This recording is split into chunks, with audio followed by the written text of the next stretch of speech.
Hello बच्चों, let's read the question. In chemical terms, what are DNA and RNA? तो इस question में हमें बताना है कि DNA and RNA क्या होते हैं।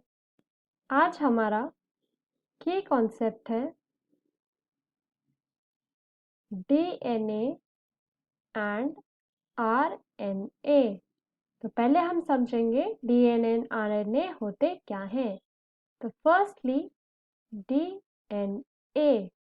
डीएनए की फुल फॉर्म होती है डीऑक्सी राइबो न्यूक्लिक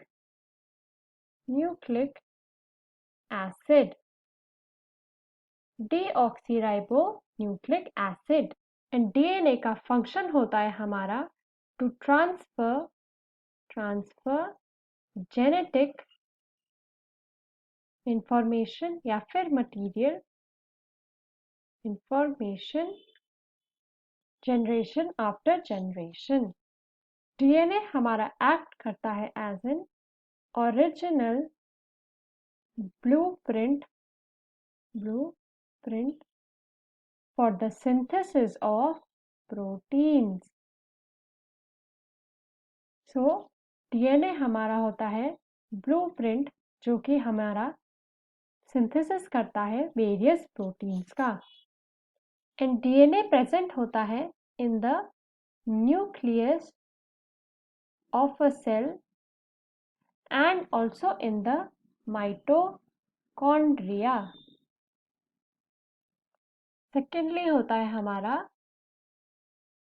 RNA जिसका फुल फॉर्म होता है राइबो न्यूक्लिक एसिड। तो राइबो न्यूक्लिक एसिड हमारा क्रिटिकल होता है for transfer of genetic code क्योंकि इसमें प्रेजेंट होता है हमारा कोड फॉर सिंथेसिस या फिर क्रिएशन ऑफ प्रोटीन्स। आरएनए हमारा फाउंड होता है in the nucleus cytoplasm and also in the ribosome. So ribonucleic acid हमारा न्यूक्लियस में भी होता है, साइटोप्लाज्म में भी एंड राइबोसोम में भी। राइबोन्यूक्लिक एसिड हमारा एक्ट करता है as a messenger between DNA and synthesis of protein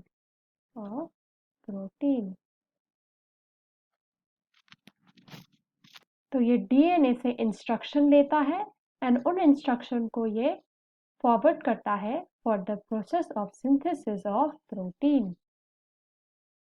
तो अब हम समझेंगे about DNA and RNA through a diagram. तो ये हमारा स्ट्रक्चर है ऑफ आरएनए एंड ये हमारा स्ट्रक्चर है ऑफ डीएनए। तो RNA as you can see हमारा सिंगल स्ट्रैंडेड होता है एंड डीएनए होता है हमारा डबल स्ट्रैंडेड। डीएनए में जो बेस पेयर्स होते हैं तो फर्स्ट हमारा बेस होता है एडेनाइन, सेकेंडली होता है हमारा cytosine, thymine and guanine and जो इनमें बेस पेयरिंग होती है वो होती है between GC guanine cytosine and AT adenine thymine. RNA में भी हमारे कुछ बेस पेयर्स होते हैं जिसमें फर्स्टली होता है हमारा adenine, cytosine, guanine and uracil. तो इसमें जो बेस पेयरिंग होती है वो होती है between GNC guanine and cytosine and adenine and uracil. DNA हमारा सेल्फ रेप्लिकेटिंग होता है जिसका मतलब है ये अपनी खुद की कॉपीज अपने आप बना लेता है, पर जो आरएनए होता है वो हमारा सिंथेसाइज होता है bye DNA. So these are the characteristics of DNA and RNA. I hope you understood the question well. Best of luck.